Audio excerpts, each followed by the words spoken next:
નમસ્કાર પ્યારે દોસ્તો, ધોરણ 12 ફિઝિક્સ ચેપ્ટર 4 એમાં આગળ જઈએ. થોડીક વચ્ચે ગેપ પડી ગઈ છે મિત્રો, પણ હવે કદાચ રેગ્યુલર લેક્ચર આવશે આના. ઓકે, ચાલો ધ્યાનથી સાંભળજો. તો અત્યાર સુધી આપણે ભણ્યા હતા વિદ્યુત ભારને ચુંબકીય ક્ષેત્રમાં ગતિ કરાવવામાં આવે તો એની ત્રિજ્યા, એનો પથ કેવો હોય તે, એ પથ વર્તુળાકાર બનતો તો વર્તુળાકારની ત્રિજ્યા, એનો ઓમેગા, એનો આવર્તકાળ, એની આવૃત્તિ, એનો ઉપયોગ કરી સાયક્લોટ્રોન, એના જમ્પર, આ બધી વાતો કરી હતી. થોડા આગળ જઈ લોરેન્જ બળ પણ ભણ્યા હતા. આજનો ટોપિક છે, અહીંથી થોડું ચેન્જ થાય છે, બરાબર ધ્યાનથી સાંભળજો. પ્રવાહ ખંડના કારણે વિદ્યુત પ્રવાહ ખંડના કારણે ચુંબકીય ક્ષેત્ર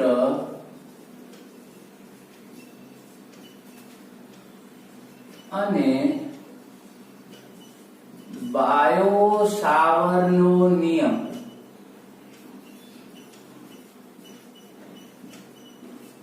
ચાલો તો વિદ્યુત પ્રવાહ ખંડના કારણે ચુંબકીય ક્ષેત્ર અને બાયો-સાવરનો નિયમ, આવો આપણે ટોપિક લઈને ચાલીએ છીએ. હવે આપણે ભણ્યા હતા શરૂઆતમાં, તમને ખ્યાલ હોય તો મિત્રો યાદ હશે અથવા યાદ કરાવી લઉં છું. ઓર્સ્ટેડ નામનો એક વૈજ્ઞાનિક તો નતો, પણ આપણે કહ્યું કે વિજ્ઞાનનો ટીચર હતો. ઓર્સ્ટેડ એવી શરૂઆતમાં વાત કરેલી. ઓર્સ્ટેડે એક નોંધ કરી હતી. લેબની અંદર પોતે પ્રયોગ કરતો હતો. લેબની અંદર પોતે અને વિદ્યાર્થી મિત્રો બધા સ્ટુડન્ટ્સ ભેગા થઈ અને એક પ્રયોગ કરે છે, એક્સપેરિમેન્ટ કરે છે. એ દરમિયાન તારમાંથી પ્રવાહને પસાર કરે છે અને એ દરમિયાન એક બાજુમાં પડેલી ચુંબકીય સોય એ આ રીતે કોણાવર્તન કરી ટૂંકમાં હલનચલન કરે છે. હવે તારને ચુંબકીય સોયને કોઈ લેવા દેવા નથી, એમને કોઈ કોન્ટેક્ટ નથી, છતાંય બાજુમાં રહેલી પ્રવાહ પસાર કરતા બાજુમાં રહેલી ચુંબકીય સોય કઈ ભ્રમણ કરે છે. તો એનો મતલબ થયો કે એ ચુંબકીય સોય ઉપર કોઈ ચુંબકીય બળ લાગી હોવું જોઈએ. પણ એ ચુંબકીય બળ આવ્યું ક્યાંથી? કારણ કે ચુંબકીય બળ હંમેશા ચુંબકીય ક્ષેત્રની મદદથી લાગે છે. તો એ ચુંબકીય ક્ષેત્ર ક્યાંથી આવ્યું? ત્યારે ઓર્સ્ટેડે એવું કહ્યું કે ભાઈ, તારમાંથી પ્રવાહને પસાર કરતા આજુબાજુ કઈ ચુંબકીય ક્ષેત્રની અસર થતી હોય એવું મને લાગે છે. એને વધારે કોઈ સંશોધન નથી કર્યું, પોતે કોઈ સૂત્ર નથી આપ્યું. એ ચુંબકીય ક્ષેત્ર આ રીતે એન્ટી ક્લોક કે ક્લોકવાઇઝ હોય કઈ એ બધી કોઈ વાત કરી જ નથી. એમણે એવું કહ્યું કે તારમાંથી પ્રવાહને પસાર કરતા બાજુમાં રહેલી ચુંબકીય સોયે કોણાવર્તન કર્યું. આટલી જ વાત કરી ત્યાં તો વૈજ્ઞાનિકોમાં હડકંપ મચી ગયો કે ભાઈ, તારમાં પ્રવાહ પસાર કરતા ચુંબકીય સોયને શું લેવા દેવા. ઘણા બધા વૈજ્ઞાનિકો એની પાછળ સંશોધન કરવા લાગ્યા. એમાંના બે વૈજ્ઞાનિક છે, બાયો અને સાવર. અલગ વૈજ્ઞાનિક છે. બાયો-સાવર નામના બે વૈજ્ઞાનિકોએ આની પાછળ સંશોધન ચાલુ કર્યું અને બહુ ઓછા સમયમાં 2.5 થી 3 મહિનાના સમયગાળાની અંદર પોતે નિયમ આપ્યો. તો એ નિયમ હવે આપણે ભણવા જઈ રહ્યા. તો થોડું ઇન્ટરલિંક કર્યું કે જે ઓર્સ્ટેડે જે વાત ઓર્સ્ટેડને ખાલી જોવા મળી, પોતે વૈજ્ઞાનિક નથી, પોતાને સંશોધન નથી કરતો, એ ખાલી એને ખબર પડે છે. એને બહુ કામ હોય કે સ્કૂલ હોય, કોચિંગ હોય, ટ્યુશન હોય, એટલે એ બધો ટાઈમ ના હોય. તો એ પોતે સંશોધન નથી કરતો, પણ એ વસ્તુ ઉપર સંશોધન બાયો-સાવર કરે છે. તો હવે ધ્યાનથી સાંભળજો. વિદ્યુત પ્રવાહ ખંડના કારણે ચુંબકીય ક્ષેત્ર. હવે શું થયું? તો બાયો-સાવર, પહેલા તો વિદ્યુત પ્રવાહ ખંડ એટલે શું? ધ્યાનથી સાંભળો. વિદ્યુત પ્રવાહ ખંડ એવો શબ્દ આવ્યો. કોઈ તાર હોય, તારમાંથી ધારો કે આ ડીએલ લંબાઈનો તાર છે. અહીંયા હું ડીએલ કેમ લઉં છું, હમણાં થોડી વાત ખબર પડશે. આપણે સૂક્ષ્મ ઉપર ચાલી રહ્યા છીએ. એટલે કે નાનો એક ડીએલ લંબાઈનો તાર છે, એનામાંથી આઈ જેટલો પ્રવાહ પસાર થાય છે.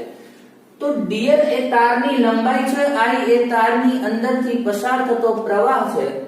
ભેગું કરીને તમે આઈડીએલ કહો તો આઈડીએલ એ વિદ્યુત પ્રવાહ ખંડ છે. ખ્યાલ આવ્યો કે આવ્યો મિત્રો? તો ડીએલ નામનો ડીએલ લંબાઈનો તાર હોય, આઈ જેટલો પ્રવાહ હોય તો આઈડીએલ ને શું કહેવાય? વિદ્યુત પ્રવાહ ખંડ કહેવાય. બરાબર, એનું નામ છે. જો તમારો ધારો કે તારની લંબાઈ તમે dx લેતા હો તો idx એ તમારો વિદ્યુત પ્રવાહ ખંડ છે. તો આ વિદ્યુત પ્રવાહ ખંડ એટલે કે ટૂંકમાં કહીએ તો તારમાંથી પસાર થતો પ્રવાહ, એ તારમાંથી પસાર થતો પ્રવાહ હોય તો ત્યાં ચુંબકીય ક્ષેત્ર ઉત્પન્ન થાય ને થાય એવું કોણે કહ્યું? બાયો સાવરે કહ્યું. ખ્યાલ આવ્યો કે ના આવ્યો?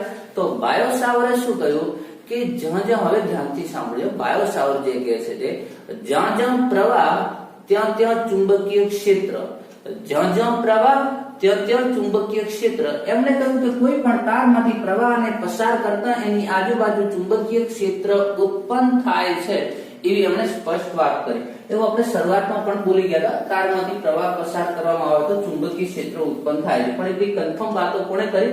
બાયો સાવરે. હવે આને નિયમ કહેવાય? એના માટે ઇતિહાસમાં નામ મળે ભાઈ?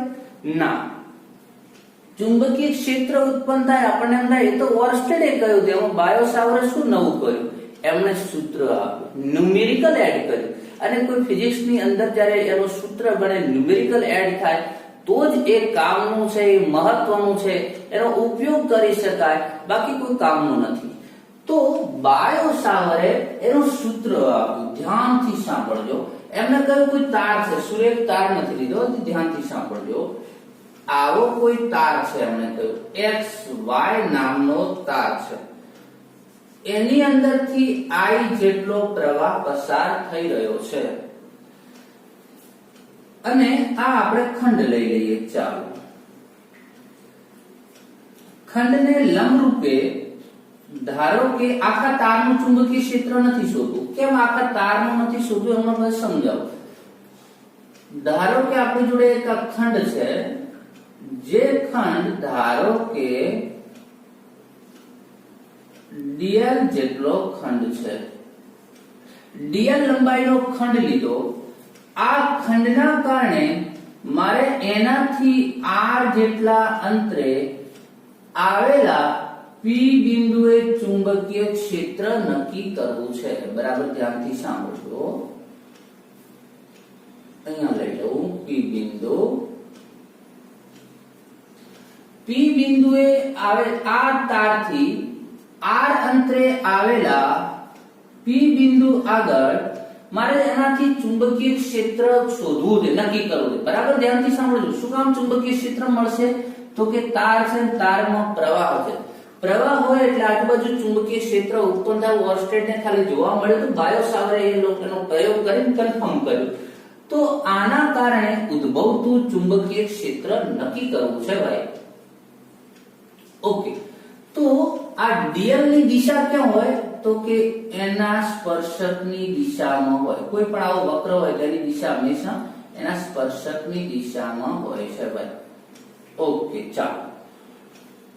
તો બાયો સાવરેનું સૂત્ર હવે આપણને કે dl લંબાઈના તારના કારણે p બિંદુએ ઉદ્ભવતું ચુંબકીય ક્ષેત્ર કેટલું હોય એ નક્કી કરવું છે. તો હવે એનું સૂત્ર મેળવીએ.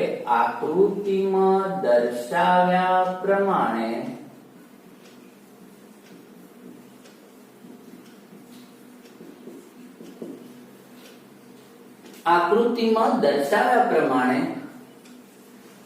XY એક વાહક તાર છે.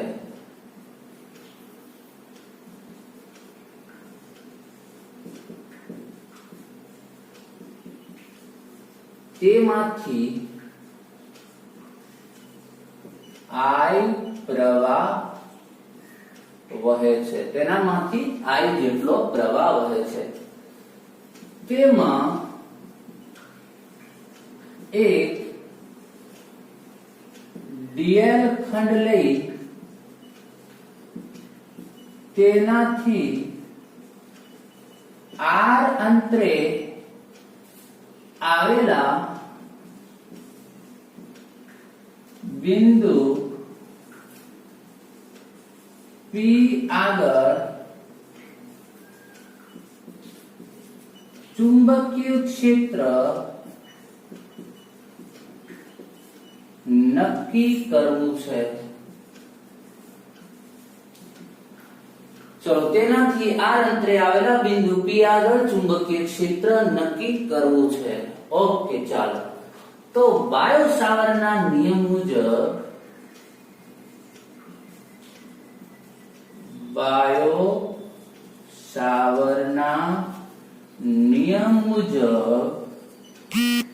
આ ખંડના કારણે ઉદ્ભવતું ચુંબકીય ક્ષેત્ર dB dB ચાલે છે. બાયો સાવરે એવું કહ્યું આ dB કોના ઉપર આધાર? બસ હવે બાયો સાવરનો નિયમ અહીંથી આપણો ચાલુ કર્યો. બાયો સાવરે કહ્યું શું?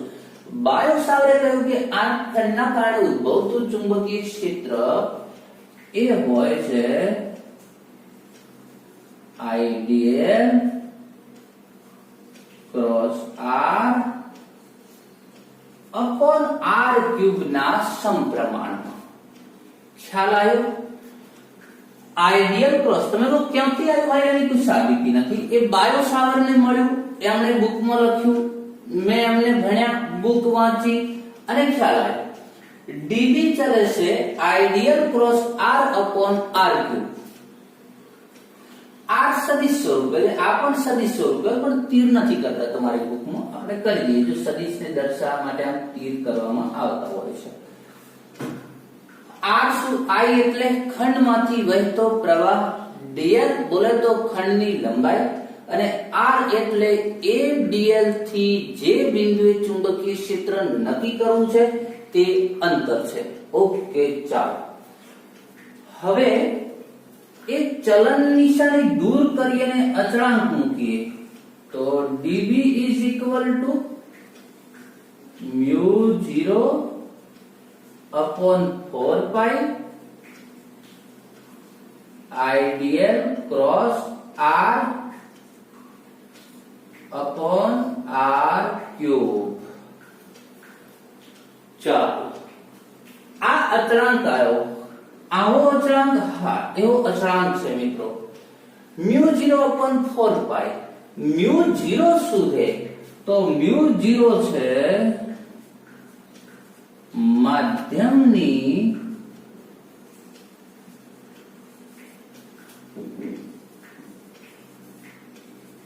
પરમિએબિલિટી. એક ભણ્યા હતા આપણે પરમિટિવિટી. ચેપ્ટર 1 માં આવે છે, મેં નથી કહ્યું પણ ચેપ્ટર 1 ની અંદર તમે ભણ્યા હશો તો એક પરમિટિવિટી છે. Epsilon 0 is equal to permittivity. હા, એપ્સિલોન 0 છે તો એ શૂન્ય. થોડું ક્લિયર કરી દઉં. એપ્સિલોન 0 છે તો એ શૂન્યાવકાશની પરમિએબિલિટી છે. અને હું અહીંયા જો અલગ અલગ માધ્યમ હશે તો હું એપ્સિલોન કહીશ તો એપ્સિલોન એટલે માધ્યમની પરમિએબિલિટી એટલું તમે લખી દેજો. અને એપ્સિલોન 0 ફોર શૂન્યાવકાશ, 0 ફોર શૂન્ય, તો શૂન્યાવકાશ હોય એના માટેની પરમિએબિલિટી. થોડું કહી દઉં પરમિએબિલિટી શું છે. હવે અહીંયા પાછો પ્રશ્ન છે, સર કયું માધ્યમ ને કયા માધ્યમની વાત છે? ક્યાં માધ્યમ હોય? ચાલો થોડી વાત ધ્યાનથી સાંભળો. આ માધ્યમની વાત છે કે આ ખંડના કારણે આ બિંદુએ ચુંબકીય ક્ષેત્ર શોધવું છે તો ત્યાં અલગ અલગ માધ્યમ હોઈ શકે ને. ધારો કે અહીંયા હવા હોય, કાં તમે શૂન્યાવકાશ કરી શકો છો, વેક્યુમ હોય, કાં તમે આવું વેક્યુમ ક્રિએટ કરેલું હોય, અથવા તો હવા હોય, અથવા તાર ને અહીંયા આપણે ઈચ્છા થઈ કે થર્મોકોલ મૂકી દીધું, કાગળ મૂકી દીધા, પૂઠું મૂકી દીધું, કંઈ પણ મૂકી દીધું ને, વચ્ચે કોઈ ધાતુનો સ્લેબ મૂકી દીધો તો ચુંબકીય ક્ષેત્ર ઉદ્ભવે છે આના કારણે અને જાય છે અહીંયા તો એને માધ્યમમાંથી પસાર થવું પડ્યું. ભાઈ માધ્યમ આવ્યું છે.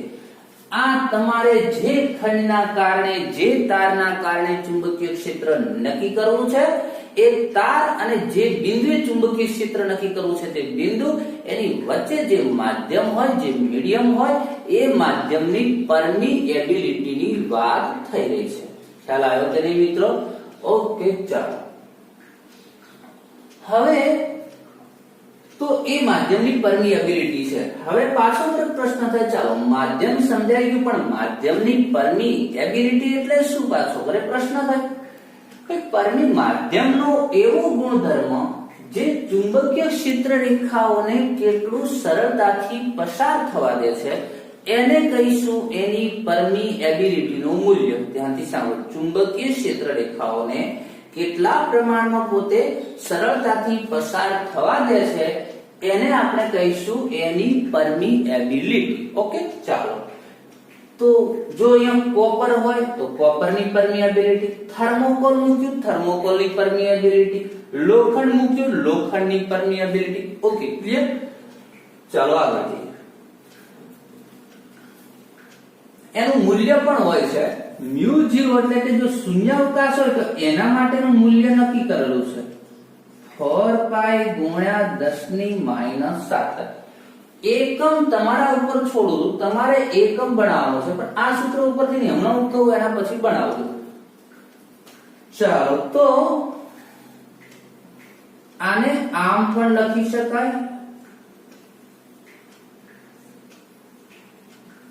μ0/4 pi I dl r sin θ upon r cube. a cross b याद करो, ધોરણ 11 ભણ્યા છો ને ભાઈ? 11મું ધોરણ. અચ્છા, નથી ભણ્યા? ડાયરેક્ટ 12માં બેઠા હતા? કઈ વાંધો નહીં, હું કહી દઉં. a cross b is equal to ab sin θ. તમે આવું ભણ્યા છો ભાઈ? તો અહીંયા ક્રોસ ગુણાકાર છે, આઈડિયલ ક્રોસ r એટલે ideal r sin θ. θ is the angle between ideal and r. Ideal અને r વચ્ચેનો, એટલે જ્યાં dl આઈડિયલ નો દિશા ક્યાં હોય, જ્યાં dl ની દિશા હોય, તો અંતે તમે dl અને r વચ્ચેનો ખૂણો કહેશો તોય ચાલશે. r શું છે? તો કે r એટલે જેટલા અંતરે ચુંબકીય ક્ષેત્ર નક્કી કરવું છે બિંદુ અને dl ને જોડતો ખંડ, રેખાખંડ, અને dl ની દિશા સીધો હોય સુરેખ હોય તો એની દિશામાં થાય, વક્ર હોય તો આપણે કહીશું સ્પર્શકની દિશામાં થાય. તો આ થઈ ગયો એની વચ્ચેનો ખૂણો થીટા. ઓકે, r r એક કેન્સલ, તો r r એક કેન્સલ થઈ ગયો, તો dv is equal to μ0/4 pi I dl sin θ upon r². ચાલો, આ થયું ડીવી નું સૂત્ર. બસ આ ખંડના કારણે ઉદ્ભવતા ચુંબકીય ક્ષેત્રનું સૂત્ર જો આવે તો તમારે આ સૂત્ર તમારે યાદ રાખવાનું થાય. બસ ભૂલો ભલે, બીજું બધું આને ભૂલશો નહીં. dv is equal to μ0/4 pi I dl sin θ upon r². ફરીથી યાદ કરાય તો μ0 પરમિએબિલિટી એનું મૂલ્ય 4 પાઈ ગુણ્યા 10⁻⁷. I પ્રવાહ dl તારની લંબાઈ θ, r અને dl વચ્ચેનો ખૂણો, r એટલે dl થી જે બિંદુ ચુંબકીય ક્ષેત્ર નક્કી કરવું છે તે બિંદુનો અંતર. ઓકે, ચાલો આગળ જઈએ. હવે આપણને પૂછે db કેમ લીધા, dl કેમ લીધા? તારનું અહીંયા આખા તારના કારણે ઉદ્ભવતું ચુંબકીય ક્ષેત્ર ક્યારેક નક્કી કરવું હોય તો હવે ધ્યાનથી સાંભળજો. જ્યારે તમારો તાર વક્ર હોય છે ત્યારે તમે આ રીતે નાના ખંડનું ચુંબકીય ક્ષેત્ર નક્કી કરી શકો છો. આખા તારના કારણે કોઈ બિંદુએ ધારો કે ચુંબકીય ક્ષેત્ર નક્કી કરવું હોય તો ડાયરેક્ટલી આપણે કરી શકતા નથી. પણ તમે કહો કેમ નથી કરી શકતા? તો જો ખૂણો દરેક જગ્યાએ અલગ અલગ બની જશે. તમે ધારો કે અહીંયા ચુંબકીય ક્ષેત્ર નક્કી કરવું છે, તમારે આખા તારના આટલો મોટો તાર છે, ધારો કે હું અહીંયા થોડો સાઈડમાં ડ્રો કરું છું. ધારો કે તમારો આવો વક્ર, એટલે આવો જવું જરૂરી, આપણે અહીંયા ડબલ વક્ર લીધો, આવો કોઈ વક્ર તાર છે. આના કારણે મારે અહીંયા ચુંબકીય ક્ષેત્ર નક્કી કરવું છે. ભાઈ દેખાય છે બધાને? ચાલો હટાવી દઉં છું, થોડું આ બાજુ લખું.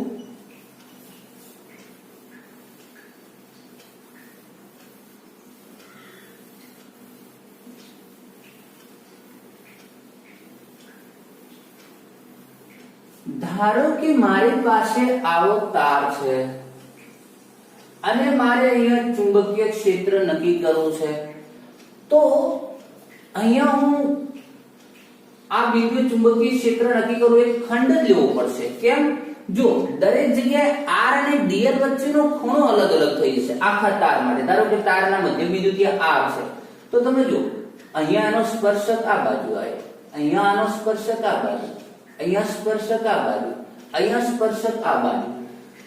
મતલબ તમારો dl અને r વચ્ચેનો જે એંગલ છે એ દરેક બિંદુ આગળ અલગ અલગ છે. હવે તમે જો એક જ સૂત્રમાં આઈડિયલ, ધારો કે આ તારની લંબાઈ કેટલી હતી, સપોઝ l જેટલી હતી, તમે il sin θ upon r² કરવા જાવ, ચલો r બરાબર ઠીક છે તમે લઈ લીધું ભાઈ મધ્ય બિંદુથી અંતર, પણ θ તો અલગ અલગ બિંદુએ અલગ અલગ છે. શું ઉદ્ભવી? અનિયમિતતા. શેમાં? ખૂણામાં. તો યાદ કરો, જ્યાં જ્યાં અનિયમિતતા ત્યાં ત્યાં સંકલન. તો આવી જ્યારે અનિયમિતતા ઉદ્ભવે છે ત્યારે આપણે એક નાના ખંડ પૂરતું લઈએ. કોઈ એક કામ કરો તો પછી એક ખંડનું જ લો ને મગજમારી માટે. ચલો આ ખંડની દિશા તો ક્યાં હોય? તો કે આ સ્પર્શકની દિશામાં. તો આટલો ખૂણો તો ફિક્સ થઈ ગયો. એટલાના કારણે જ ઉદ્ભવતું ચુંબકીય ક્ષેત્ર નક્કી કરો. એટલું ચુંબકીય ક્ષેત્ર નક્કી કરી પણ તમે કહો અમારે કુલ શોધવું, તો એનું શું થાય? તો એના માટે એક પ્રોસેસ છે જેને આપણે કહીએ છીએ સંકલન. સંકલન એના માટે તો છે કે જ્યારે તમારે કોઈ નાના ભાગનું કોઈ મૂલ્ય મળે, જ્યારે ટોટલ તમારે શોધવું હોય તો સંકલન કરી દો. તો જ્યારે તાર વક્ર હોય, આ સુરેખ હોય તો નો પ્રોબ્લેમ. તો તમે ડાયરેક્ટ il sin θ આ નોંધ કરતા રહેજો ભાઈ. કેટલાક લોકો કમેન્ટ કરતા હશે સર તમે આની વ્યાખ્યા લખાવો, તે લખાવો, આ લખાવો. ભાઈ થોડું મેનેજ કરો, તો 12 સાયન્સમાં છો. તો હું જે કહું છું આ જે છે આ વક્ર તાર હોય તો એનામાંથી એક નાના ખંડનું ચુંબકીય ક્ષેત્ર. હવે જો તાર સુરેખ હોય તો નોંધ કરજો, જો આખો તાર સુરેખ હોય તો ડાયરેક્ટલી આખા તારનું ચુંબકીય ક્ષેત્ર એક જ સૂત્રની મદદથી મળે છે, જે થશે B બરાબર μ0/4π il sin θ upon r². પણ વક્ર તાર હોય તો કુલ ચુંબકીય ક્ષેત્ર કેટલું? તો મેં કહ્યું ખંડનું શોધાઈ ગયું. કુલ શોધવા માટે શું કરવું પડશે? સંકલન. ચાલો તો સંકલન તરફ ભાઈ. કુલ ચુંબકીય ક્ષેત્ર. કુલ ચુંબકીય ક્ષેત્ર એટલે આ જ તારની વાત કરવા જઈ રહ્યો છું. કુલ ચુંબકીય ક્ષેત્ર B is equal to μ0/4π IDL sin θ upon r². કોઈ શક? ઓકે. તો ચુંબકીય ક્ષેત્ર વક્ર તાર હોય તો આ બુક સાથે કમ્પેરિઝન ન કરશો. આ નથી બુકમાં, તે નથી, કઈ હું જે કહું છું નોટ કરજો ભાઈ. બુકમાં હોય ના હોય એનાથી કોઈ મતલબ નથી, કારણ કે આપણે ટોપિકને આખો પૂરો ભણવો પડશે. બુકમાં આટલે લાવીને છોડી દીધેલું છે. ઓકે ચાલો. તો વક્ર તાર હોય કુલ ચુંબકીય ક્ષેત્ર શોધો, સંકલન કરો. સુરેખ તાર હોય તો આવો ખંડ લેવાની જરૂર નથી, કારણ કે આખો તાર એ શું બની જશે? એક ખંડ બની જશે. ઓકે. ખંડના કારણે ઉદ્ભવતા ચુંબકીય ક્ષેત્રની દિશા એક ખંડના કારણે ઉદ્ભવતું ચુંબકીય ક્ષેત્ર, એનું સૂત્ર. વક્ર હોય તો શું કરવું, સુરેખ હોય તો શું કરવું, એની આપણે ચર્ચા કરી.